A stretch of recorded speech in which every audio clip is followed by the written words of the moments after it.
Hey y'all, it's Destiny back at it again, and in today's video I'm going to be talking about a few things. Very first, definitely not least, I want to talk about sleep paralysis. If you are unaware of what sleep paralysis is, it's when your mind is awake but your body is physically not. You're in between falling asleep and waking up. And this happened to me the other night, and that's why I want to talk about it. This video will also be kind of about astral projection because that's more of what happened to me than sleep paralysis. Okay, so sleep paralysis. Imagine you're laying in bed and you're really comfortable and you all of a sudden just jolt up. Now, you don't actually raise up. You want to know why? Because you fucking can't move a single muscle in your body.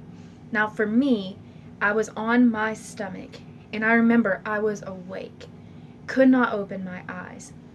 When I couldn't open my eyes, I got confused. I tried moving my arm, couldn't do it. I tried to wiggle my toes, I couldn't. I tried to scream and I couldn't. Now, I know what you all might be thinking. Maybe you thought you were awake, but you were dreaming. Yeah, that's possible. But I know I was awake. I just know I was. I knew what was going on. I actually saw myself standing by my bed, looking down at my own body and not being able to do anything about it. For me, it lasted about a minute, maybe a little less than, which is usually how long these things last, anyways. But something that struck me as weird was most people who experience sleep paralysis have been on their backs. They have been able to open up their eyes, just not being able to move anything else. That wasn't the case for me. I was on my stomach and I couldn't open my eyes. And I saw myself looking at myself. If that makes sense. Are you following? So basically, that is pretty much astral projecting. So I looked it up. I did my research. And I found out that you can actually throw yourself into sleep paralysis when you astral project in your sleep. And I never knew that I could do that. I guess it happens when you're not really thinking about it, but I guess when you're in a deep enough sleep, your spirit can rise up from your body. And if you wake up during that, which is basically like lucid dreaming, you are awake and you are aware, but when your physical body tries to wake up during that, it'll throw you into sleep paralysis because basically all your muscles are shutting down. Because in most cases, sleep paralysis is due to a nightmare or stress or depression, which makes sense for me because I have had a lot of things going on in my life. Mostly I'm just inside my own head, which is not healthy. So if you're really down and you just need someone to talk to, you need to talk to somebody because sleep paralysis isn't fun. And I'm not saying it happens to everyone, but it happened to me and I never thought it would. The weird thing is, when this was happening, I somehow knew what was going on. Like I told myself, oh, it's sleep paralysis. Don't freak out. You'll be okay. You'll be able to move soon. Crazy thing. I don't really remember coming out of it. I just remember laying there, wide awake, can't move, and I was trying not to freak out, but like I said, I was trying to kick and I tried to scream, and all of a sudden, I feel my leg just jerk off my bed. And then I just kind of went back to sleep like it was nothing. Like I didn't even raise up to be like, oh God, or anything like that. I just kind of, that's normal. And I didn't even remember that it happened until the next day, the next morning, whatever. I was watching Haley Reese talk about sleep paralysis. I just decided to click on a video and it wasn't even titled sleep paralysis or anything. I just clicked on her video and she said sleep paralysis. And I was like, whoa, I did that last night. So when I remembered it, I just felt it all over again. It was really weird. And I wouldn't wish sleep paralysis on anyone because even though it isn't dangerous, it is still really scary. Because some people, when it happens to them and their eyes are open, they can see shadowy figures and hear things. And I'm glad that didn't happen to me. But what I did see was probably even scarier when you can see your own self outside of your body. Now that's creepy. And you know you're not dreaming. Yeah, it certainly made me look at things differently. So I decided to share my experience with you guys. And please, if you're interested, let me know in the comments what you think. If you believe it or don't believe it, I'm not going to judge you. This is just what happened to me.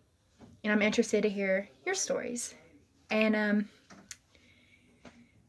yeah, so another thing I want to talk about is fat shaming. So I'm a little late in the game with this. I saw this video about a woman who was basically talking for a full 10 minutes, just downing fat people. And it honestly disgusted me to the point where I just had to stop watching. First of all, people probably already feel bad enough about themselves and how they look. They don't need some skinny bitch going on the internet talking about their problems with themselves, because no one is harsher on anyone than you are to yourself, and that's the truth. They don't need someone to tell them what is wrong with them, because there isn't anything wrong with you. Who cares if you're obese? Who cares? Sometimes it can't be helped. Sometimes it's just genetic. Sometimes it's a health disorder. It's really no one's concern but theirs. And to hate a person because they're bigger than you is wrong. That's like hating somebody because they're sitting next to someone whose hair is green. I mean, honestly, whose hair is like naturally fucking green. They can't help that. Yeah, there's hair dye. Oh, there's medicine pills that'll make you fucking drop weight. Not everyone has money for that. And then she throws in, oh, I'm just concerned about your health. So stop eating. Girl, what?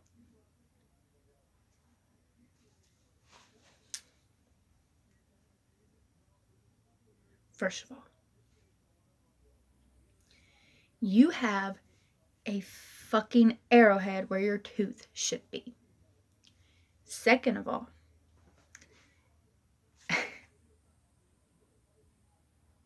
you're just dumb. I don't even. Oh. Basically, I'm just really mad and upset that someone would use their own voice to get on the internet to down people. That's not what this is for. YouTube is for a place for you to find yourself and make people feel good for even a few seconds. Just like Gabby Hanna said, you can't just down people. Yeah, freedom of speech. Whoopie-doo.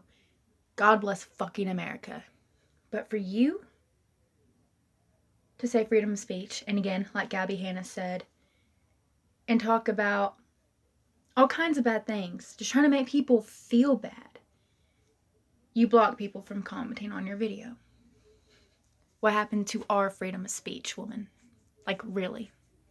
If you all don't know what I'm talking about, please go look up this fat shaming video because, don't. Actually, you don't want to see that. She's stupid. And I don't usually just call people names like that, but she is. She's stupid. I don't agree with her content, and I don't even think it's content. I think it's just her being a bitch. Sorry, not sorry. Oh, Demi Lovato quote. Love it. So that's really all I have to say for today's video. Again, it's not okay to down someone else to make yourself feel better. That's just being a bully, and no one likes a bully. And it's becoming now where people are sticking up for each other more than they used to, and that is amazing. Another thing, sleep paralysis, astral projection. It's really interesting shit until it happens to you. Then you're just like, oh damn, that happened to me. Then it's like really weird. I'm sorry if I've been all over the place in this video. I just got really excited to talk about sleep paralysis, and then I got really mad about the fat shaming thing because I don't agree with it. And I'm sorry if this video bored you at all. But I've just been kind of all over the place in my mind, and I wanted to get a YouTube video out because I miss doing it. And there will be one next week after my days off on the weekend. So thank you all for watching. I hope you have a good day and night. I love you all, and I'll see you next time. Bye!